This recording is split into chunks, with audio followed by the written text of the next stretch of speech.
Bem, vamos falar agora de um assunto muito sério. Após esquecer a filha de apenas 10 meses dentro do carro, comerciante do Rio de Janeiro publicou uma carta na internet lamentando a morte da criança.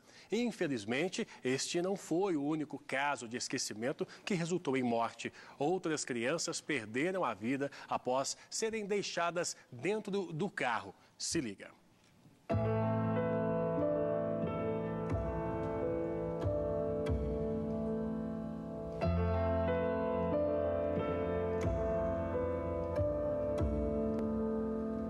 Senhor, se possível me leva para junto de ti e devolve a minha anjinha de volta para esta terra. Mas se essa não for a sua vontade, eu sei que não posso falar mais com ela. Só o Senhor pode me ouvir. Então, por favor, leia isso para ela.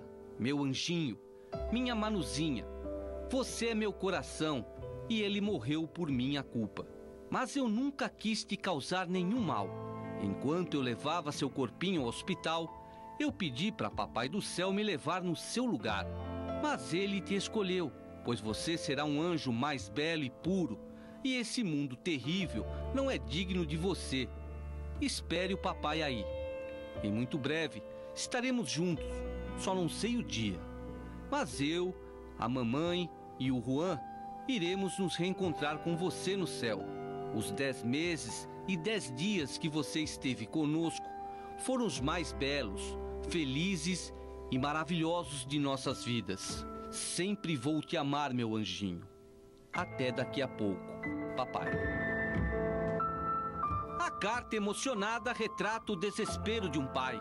Ela foi postada em sua página na rede social 3 dias depois da morte da filha. A menina foi esquecida pelo comerciante Clóvis Perruti Mantilha, de 29 anos, no banco traseiro de seu carro na última quinta-feira na Baixada Fluminense. Manuela, de apenas 10 meses, ficou trancada no veículo, sentada na cadeirinha por 4 horas e morreu asfixiada. Clóvis foi indiciado por homicídio culposo quando não há intenção de matar. Pagou fiança de R$12 mil para responder o crime em liberdade. Negligência ou fatalidade? Essas são imagens do circuito interno de um shopping no Rio de Janeiro. E este é o carro da representante comercial Deise Angélica de Carvalho. Em dezembro de 2006, ela foi às compras e deixou a filha de 1 ano e 4 meses trancada no carro. Pouco tempo depois, um segurança escuta uma criança chorando. Via um choro de criança, aí procurando onde é que era o choro da criança, virando no carro, o carro todo fechado. Esta é a mãe. Mesmo chamada pelo alto-falante, nada ouviu. Os bombeiros precisaram arrombar a porta do carro para salvar o bebê. Deise foi parar na delegacia. Pagou fiança de R$1.300 e foi solta. Uma vizinha diz que esta não era a primeira vez. Ela tem costume de fazer isso direto. Às vezes ela estaciona o carro ali ou aqui assim e deixa a criança, aí sai, fica mó tempão lá dentro de casa depois que ela volta.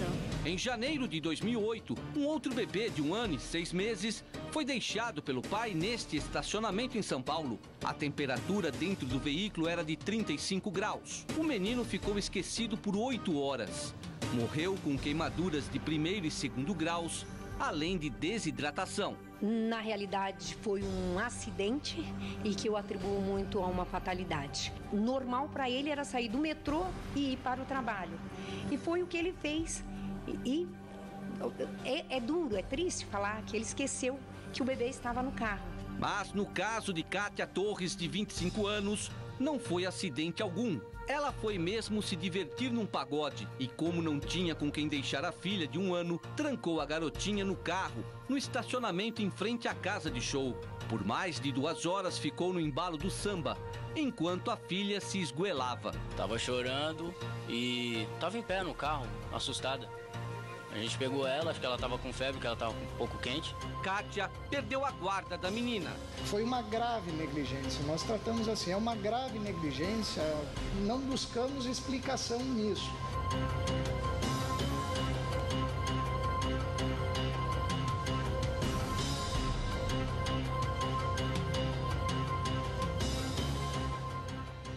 Sobre isso a gente vai conversar com a psicóloga, a doutora Marilene Simão. Bom dia, doutora. O que está acontecendo? Que as pessoas estão esquecendo os filhos dentro do carro, justamente numa época em que o que a gente acha que acontece é justamente o oposto, uma preocupação excessiva com os filhos. Bom dia, Regina. Bom dia. Prazer estar aqui com vocês. Obrigada. Infelizmente, Regina, essa correria da vida moderna tem levado muitas pessoas a um quadro que a gente denomina como estresse crônico. O estresse, ele pode sim desencadear em menor ou maior grau, como foi neste caso, um lapso de memória grave. E a pessoa realmente se esquecer de coisas importantes na vida, como aconteceu com esse pai, tá? É uma explicação, não uma justificativa, mas o estresse crônico, que pode ser social, profissional, psicológico, emocional, ele desencadeia um lapso de memória em menor ou maior grau, assim como desencadeia vários outros tipos de doenças também, orgânicas, psicológicas, psicossomáticas. Daí a necessidade, Regina, de quando a pessoa percebe que ela está vivendo no piloto automático, Boa, doutora. dela dar um passo, Boa. recuar um pouco e começar um novo estilo de vida.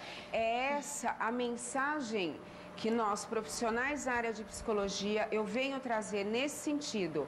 Percebe que está ligado no piloto automático, Regina, dá uma parada e reflete na vida. Porque senão as consequências podem ser gravíssimas. Mas como é que a pessoa nota que está vivendo no piloto automático? Quais são os sinais, Os né? sinais são exatamente aquele que você percebe que você tem uma vida, uma rotina, que você não consegue sair dela. Por exemplo? Você não consegue se adaptar a novas situações, você até tenta e não consegue. Qualquer situação nova, você tem dificuldade de se adaptar a ela. Então, você percebendo isso... Mas não é muito difícil a pessoa se perceber nesse comportamento? Não é mais fácil quem está de fora olhar a esposa, a mãe, a sogra? Então, aí é que está, Regina, tem sempre alguém que dá um toque, que dá um sinal. Fala, olha, você percebe, você está muito estressado, você está cansado, você tem vivido numa fadiga crônica, você está com a aparência muito cansada. Olha, você não prefere passear um pouco mais, ter um pouco mais de lazer, cuidar um pouco mais de si? Com certeza, Regina, tem pessoas que passam essa mensagem e a dificuldade é o outro ouvir a mensagem e colocar em prática isso. Mas, Regina, se faz necessário refletir sobre isso na vida. A que ponto você está ligado no piloto automático, a ponto da sua memória não estar contribuindo. Exatamente. Mas sabe o que é, doutora, que eu vejo? É que existe, assim, uma glamorização do trabalho. Todo mundo acha lindo quem trabalha 24 horas por dia e não tem tempo para descansar, não tem tempo para ficar com a família, não tem tempo para dormir. Isso é valorizado. Quem quer descanso, quem quer lazer, muitas vezes é visto como indolente, preguiçoso. Então, isso está errado. Regina, o que acontece é que vivemos a fase do consumo. E para consumir, você tem que ter. E para ter, você tem que trabalhar muito, Quem é honesto, né? Exatamente. Quem é honesto tem que trabalhar muito para ter dinheiro para poder gastar. E essa concorrência leva realmente a pessoa a usar a maior parte do tempo dela a trabalhar para poder ter uma maior renda.